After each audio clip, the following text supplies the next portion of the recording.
Hello. Today we're going to talk about when it's time to send work home, the homework. So we've spent about 2 weeks doing all the flashcards with the children.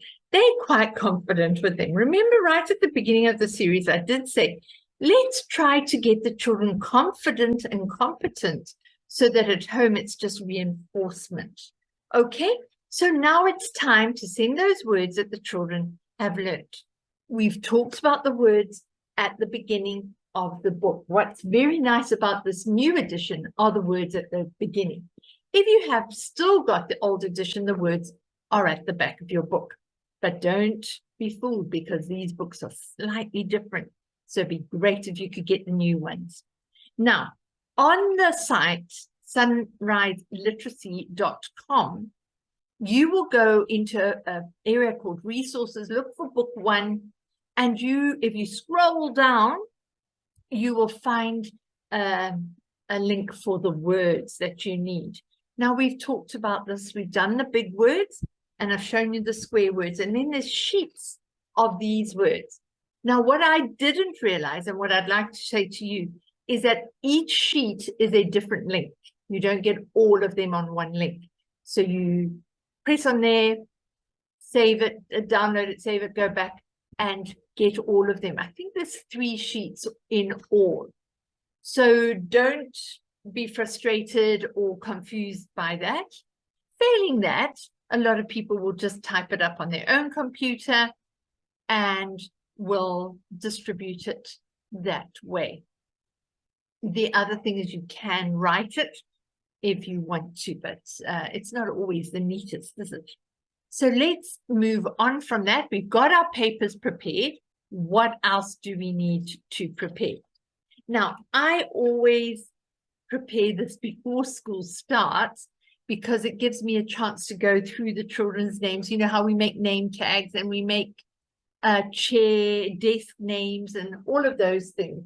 It really helps us to know the children. But if you have a small class or if you are working from home, you will need to record how the children are doing. So to start with the words, I would have a book like this. I've only written 6 or so words down. I write the names. Then I create columns going all the way across my page. Here you can see I've put some, I'm going to start on the 3rd, for instance. I doubt I would start on the 3rd of February in 2023 because that's a very funny day to start. But it's 3, 4, 5, 6, 7. The first 5 days that I'm going to start. And then you just add on the dates. There's always public holidays or long weekends that you can mark those in as well. Now, as I'm going through my book, my first person's name is John. So I will call John. John, please come.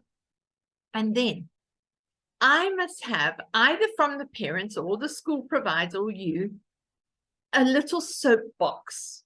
I don't know if you know what I mean. They're usually plastic and you find them in the local supermarket. They're quite easily available.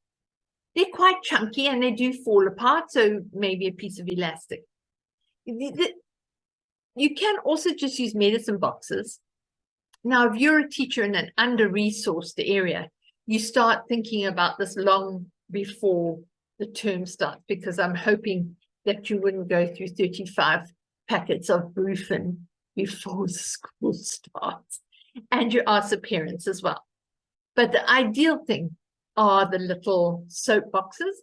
And then you put the name of the child very clearly on it so that they know that's their words. I promise you, they do lose them. The other thing I found quite nice is to have a little bag. So you could have a little bag, and this lasts very well. And there's a little zip here. So it doesn't have to be a fancy bag. You could get somebody commissioned to make tiny little bags with a zipper at the top. I think a zipper is the answer, not really a button, because then it has gaps and it all comes out. So a little zipper. A pencil case, you can use it, but it's quite big and bulky, and they're going to be using them a lot. So I found this little bag idea quite nice. Then I will call up the first person on my list. John, please come and see me. And then John would come and I have cut up words, all right? I would give him his first 3 words. And I said, Johnny, can you read these words?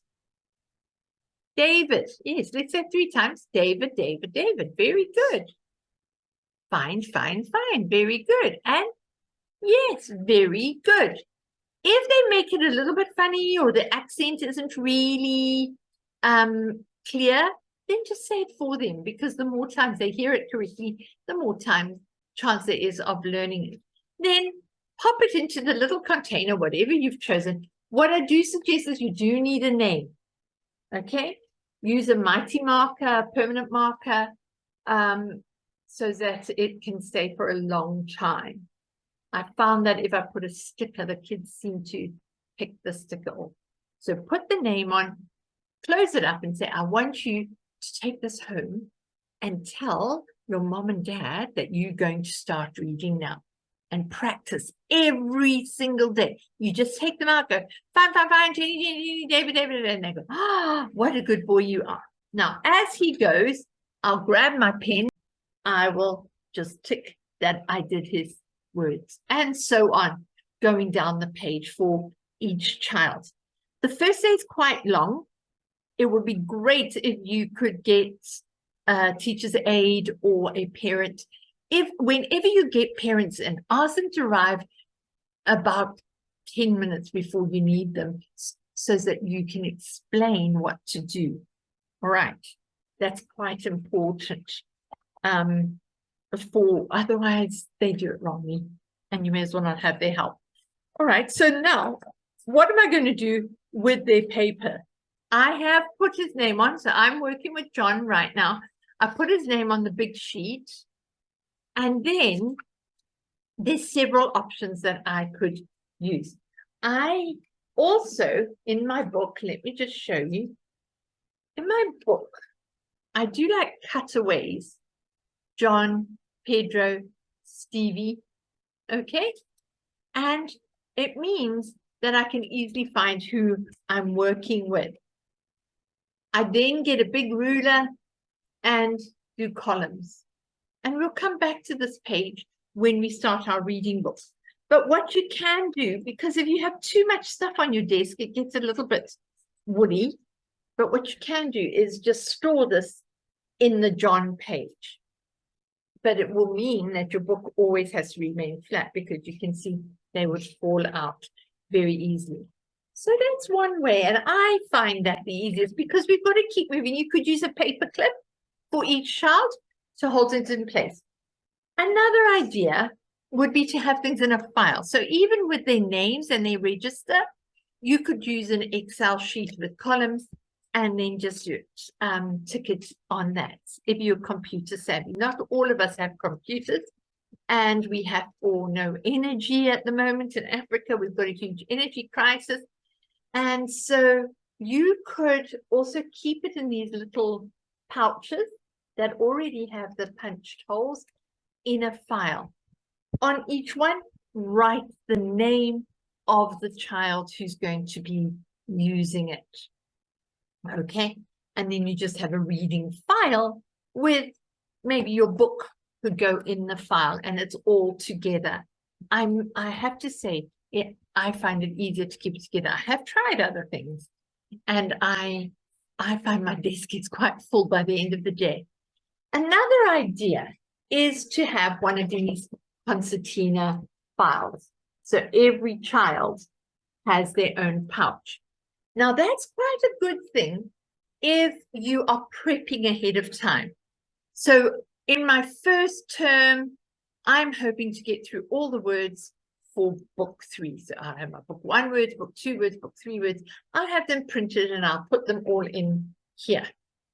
And then when I need it, John, you're ready for book 2. I'll take it out of there.